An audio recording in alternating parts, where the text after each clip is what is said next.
Hello everyone! Welcome to a very red new project. This is a 1987 Porsche 944. It was listed locally, pretty cheap, and I'm a glutton for punishment, and I know I have a problem. So I ended up picking it up. I wanted to walk you guys through a little bit of why I ended up with this car, some of the plans I have for it, and maybe let's try doing a little bit of work on it, at least maybe vacuum it out. Would love to see some of the interior come back together. So let's take a look, shall we? So, as I said before, this is a 1987 Porsche 944. It's a pretty cool car, but I tell you one thing it's pretty ugly. Definitely looks as if someone was prepping this for paint, but a little bit unfinished back here. And I do love the look with the phone dial. Just such a cool wheel. I love them on 928s and I love them on 944s as well. Even though these are the later offset, still a neat wheel. I think it's a pretty cool car. Oh, see that oil spot? That's not actually coming from this car. I spilled some transmission fluid doing the transmission cooler lines on my truck, so it's not actually the Project that's leaking for once. Now, I can't say that I bought this because of the mechanical condition.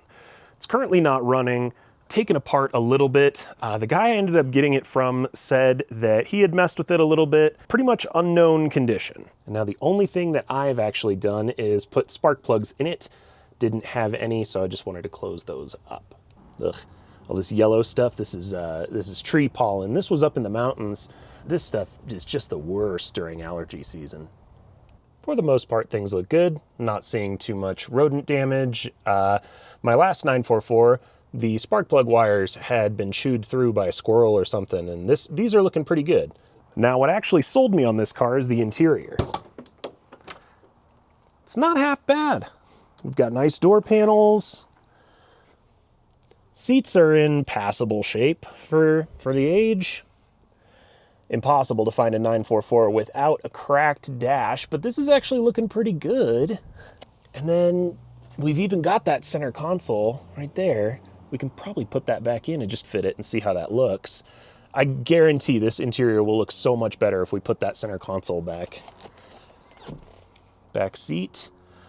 Looking nice and clean. Of course, these never get used. Take a look in the passenger side here. Ooh, I've got one fancy door handle. All right.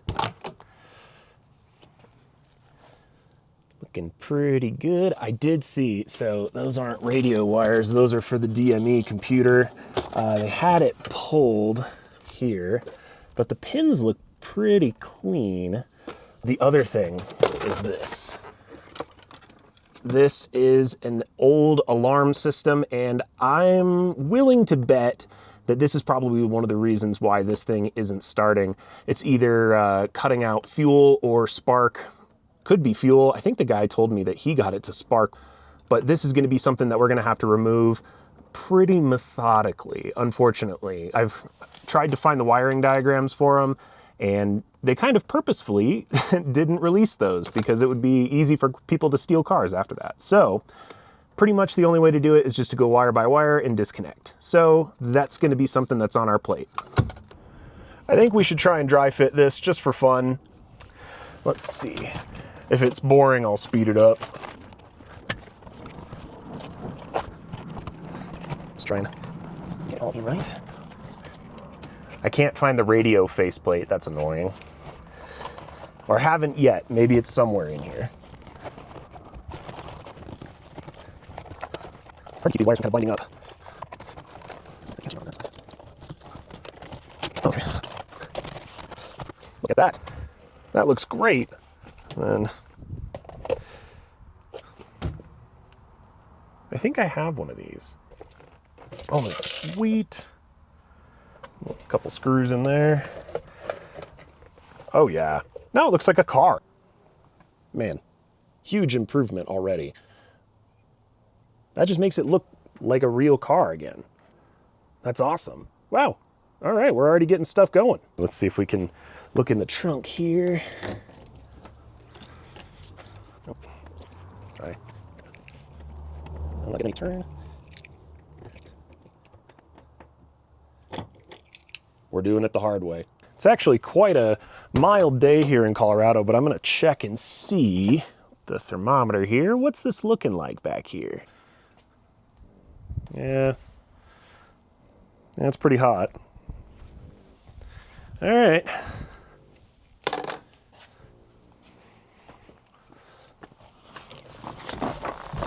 Oh man. So we can open it.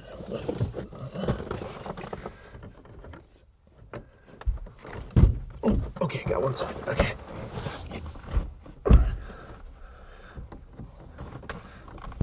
Ah, there we go. Okay. Now how do I keep it from shutting again? Ow, it's hot. Okay.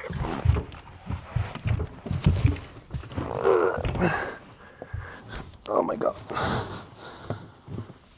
I'm being born out the back of a 944. Yeah. Let's keep that open and supported. You know, I can probably get to the back of this now that I can get in there. Let's keep that handy. So, oh, yeah. Oh, yeah. That's a huge part of the dent. Why didn't they do that before? They just slapped a bunch of Bondo on here. I just popped that out. I bet I can get it even more if I have a hood prop. Oh, sweet. I'm itching to clean this thing out. Let's break out the vacuum. It's time-lapse time.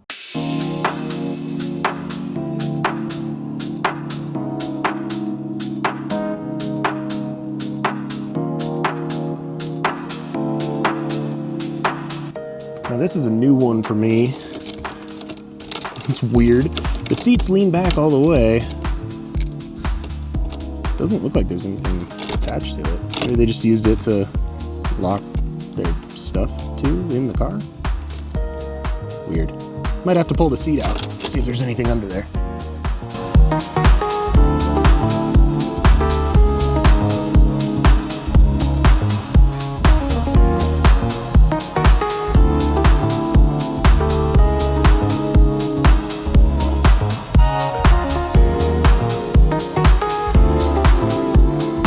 Now that's an impressive transformation from looking like that chalky white there to coming up here. Of course I know it's carpet fibers being shed, but that's an improvement.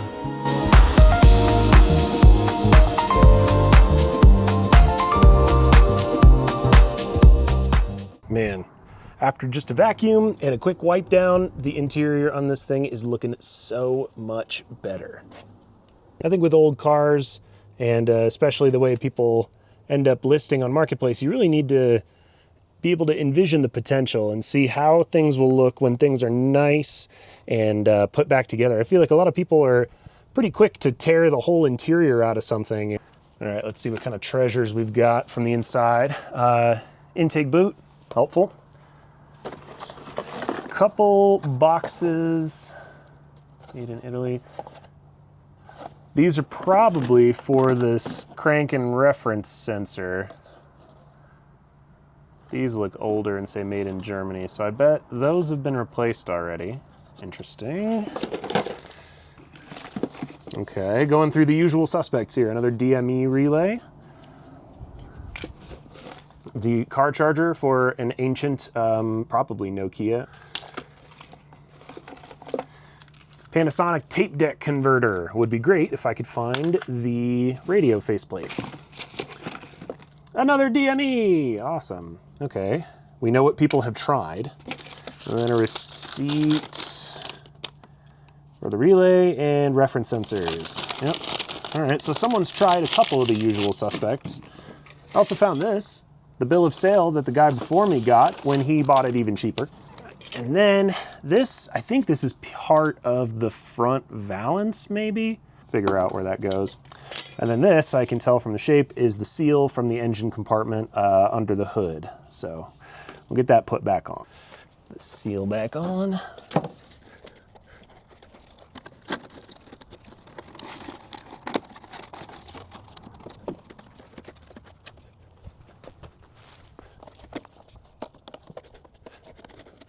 All right, first engine bay improvement, done. So since that distributor cap is off, we can get a look at our timing belt here. And it actually looks pretty good to me. Don't know if it's coming through on the camera, but it doesn't look like it's cracking at all, so probably okay to try turning it. Okay, now I've made this harder for myself because I put the plugs back in, but we'll get some hand turns going here. 24mm socket. Get it down in there. Okay. Okay, yep, it's turned. Definitely feels like it's got compression, even though those plugs are just hand tight. That's nice.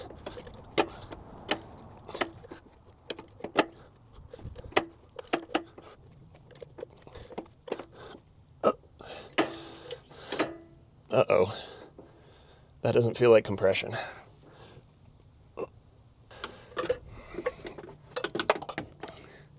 It hit a spot and it just felt like a very solid stop.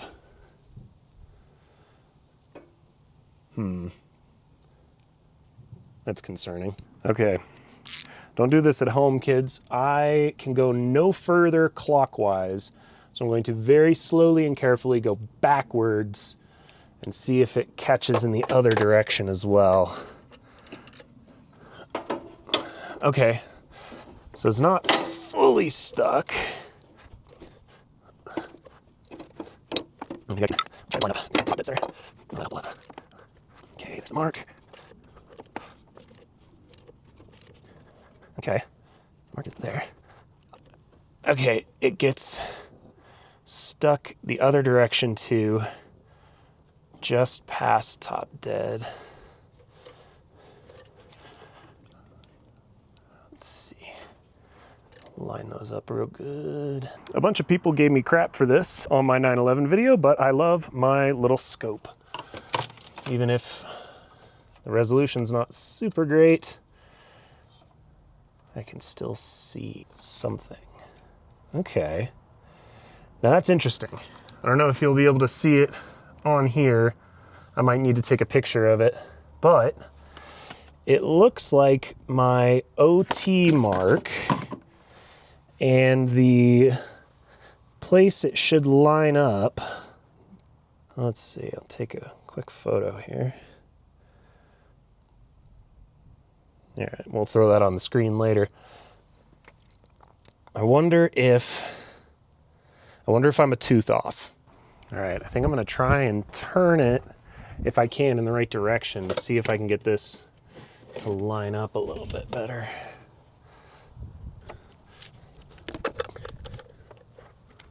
Oh yeah, okay. So that looks more aligned with that piece of that bell housing. Yeah, it's like right under it now.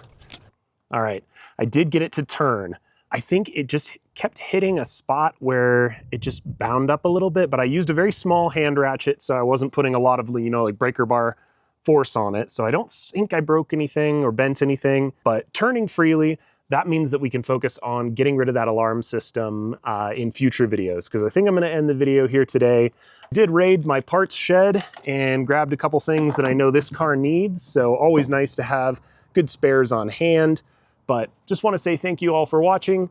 Hopefully we'll get some more videos out soon. We'll keep on working on this old 944. All right, everyone. Until next time.